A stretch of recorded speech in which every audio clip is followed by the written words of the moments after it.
시끄럽잖아.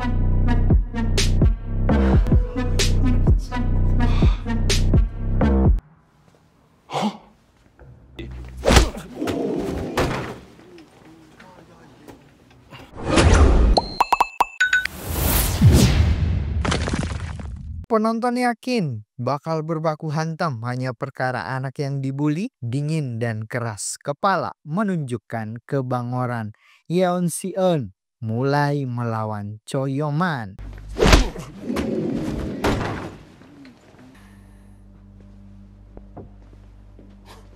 Sebelum berbaku hantaman ini dimulai, menyambungkan dulu ya alur cerita di episode pertama. Kita berpindah ke anak-anak pebasket yang dipimpin oleh Humin. Cuman hari ini dia diskor oleh kepala sekolah karena berkelahi saat tanding basket antar sekolah sebelumnya. Menjadi ketua sementara karena Humin tidak ada, Go Yun Tak adalah salah satu best friend Humin. Hari itu, Go Yun tidak terima jika mendengar sahabatnya diskor oleh sekolah hanya masalah sepele. Go Yun mau protes ke guru olahraga. Kalau bisa, sampai ke kepala sekolah juga dia mau protes. Saat ingin ke ruangan BP, Go Yun melihat anak-anak yang heboh berlarian ke arah ruangan kelas Yeon. Go Yun sudah yakin bahwa Choyo pasti berulah menghajar anak-anak culun. Mentang-mentang Humin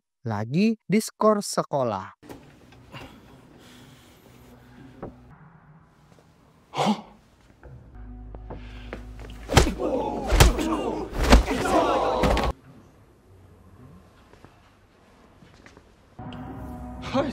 매침 좋네? 매침 좋아. Tidak tahan dengan kelakuan Choyu, Go Yun juga ikut mendatangi kelas Yeon. Yeon sudah terlihat ingin berbaku hantam dengan Choyun. Tetapi agak-agak gemetar juga ya Choyo mau memukul Yeon. Soalnya Yeon tidak merasakan apapun dari pukulan Choyun. Goyun langsung melerai perbaku hantaman itu. Berhenti guys. Memberikan sebuah training angin avatar ke hidung Choyo. Sebuah perkenalan bahwa satu tendangan aja hanya mengarahkan angin bisa membuat Choyo sakit, bahkan bisa sampai mencret-mencret. Akhirnya Choyo keburu sadar dan langsung meninggalkan kelas Yeon. Takut ketahuan oleh guru jika Mintai dibawa ke ruangan UKS, Yeon menemani Mintai ke ruangan anak-anak culun untuk mengobati lukanya. Goyun justru menguping dari anak-anak sekolah. Sebenarnya kejadian tadi pagi itu si Yeon bukan takut kepada Choyo, cuman hanya ingin menjaga kondisi di kelas agar biar aman saja, tidak sampai kedengaran kepada guru sekolah. Desas-desus langsung yang didengar Goyun ini membuat ia juga bertanya-tanya bahwa kelakuan Yeon di sekolah dulunya bisa membuat orang keluar sekolah. Bahkan ada yang sampai hari ini masih di rumah sakit. Agak-agak juga ya dengar bocah culun yang satu ini.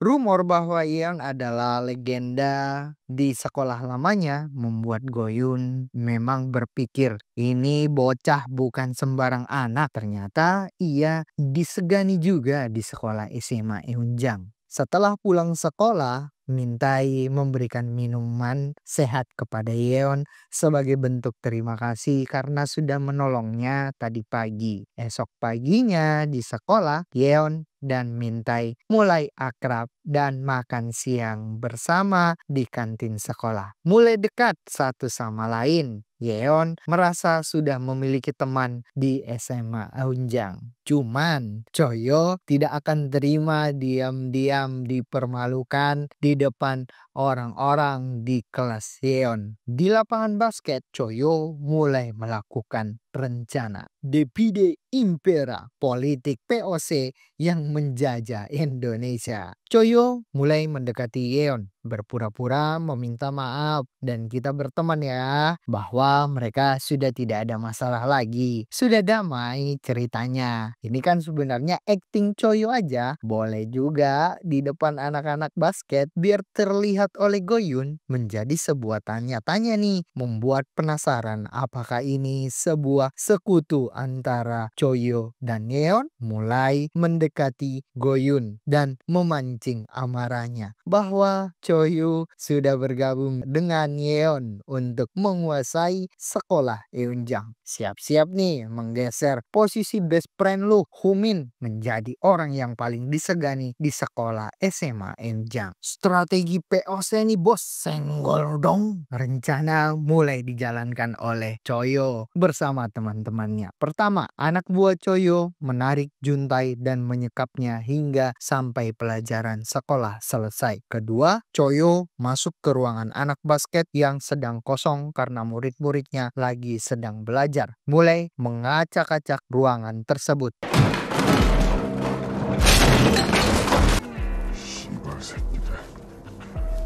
50% rencana berjalan mulus. Jadinya Yeon bertanya-tanya dong di sekolah melihat kursi kosong Juntai, bocahnya tak kunjung datang masuk ke kelas hingga mata pelajaran selesai. Rencana ketiga nih, Choyo mulai menemui Yeon sehabis sekolah. Mengatakan bahwa ia melihat teman si Yeon, Juntai, dibawa oleh Goyun ke ruangan anak basket. Coba cek aja di ruangan basket, Juntai pasti ada di sana. Melihat ruangan basket yang berantakan, Juntai ternyata sudah dimasukkan ke dalam lemari besi. Yeon yakin ini bukan ulah Goyun. Ini akal-akalan si Choyo nih dan teman-temannya. Pembuktian bahwa Choyo adalah ahli strategi yang akan diangkat menjadi direktur POC. Mungkin bukan ahli bertarung, tapi dia jago dalam memanfaatkan situasi. Rencana keempat, Choyo menyuruh salah satu anak culunnya untuk menghampiri Goyun. Mulai menghasut Goyun kalau Yeon mau mengajak Anda berduel one by one nih.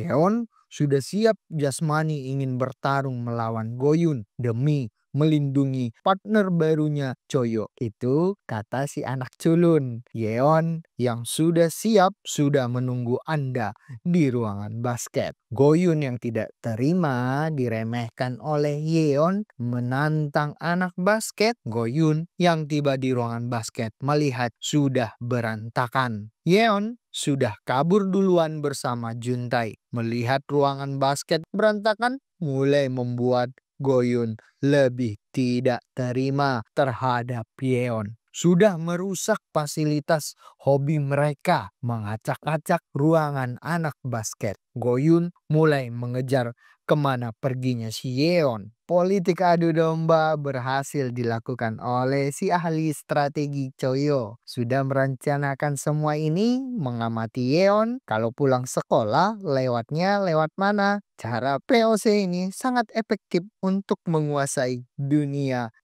anak sekolahan. Menghajar Goyun dan Yeon adalah rencana utamanya. Strateginya adalah kalau Yeon sudah ketemu Goyun mulai berbaku hantam hingga mereka kehabisan tenaga. Nah, disitulah peran Choyo sebagai penjajah masuk untuk menghabisi keduanya. Rencana sih memang sempurna, melumpuhkan lawan dengan mengadu domba sesuai dengan POC yang terapkan kepada Indonesia. Yeon yang saat pulang jalan kaki, Goyun yang langsung meneriaki. Yeon, Goyun tidak terima cara Yeon yang merusak fasilitas ruangan basket sekolah. Mulai menyindir-nyindir masa lalu Yeon yang begitu banyak membuat onar di sekolahnya, yang dulu rela membuat teman-temannya lumpuh di sekolah lamanya Oh, temperatur suhu badan Yeon langsung naik menjadi 300. Mendengar Goyun, amarah best friend Suho ini langsung tidak terima, apalagi mencela temannya Suho yang sedang sakit. Dan mulailah perbaku hantaman.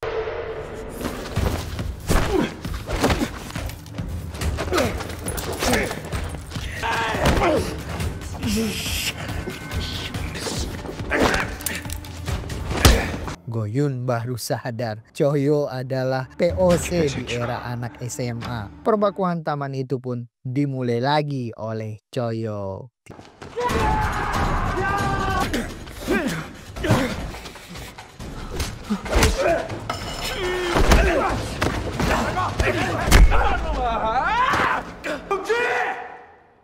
Tidak lama kemudian, Humin datang dengan style pebasket ala-ala komik Korea. Humin adalah orang yang sangat membenci perbulian di sekolahnya. Apalagi temannya digeruduk oleh orang banyak. Tentu tersangka utamanya adalah Choyoman menghentikan rencana Choyo dengan melakukan slam dunk paling fenomenal di abad ini ke kepala Choyo yang langsung tidur. 왜?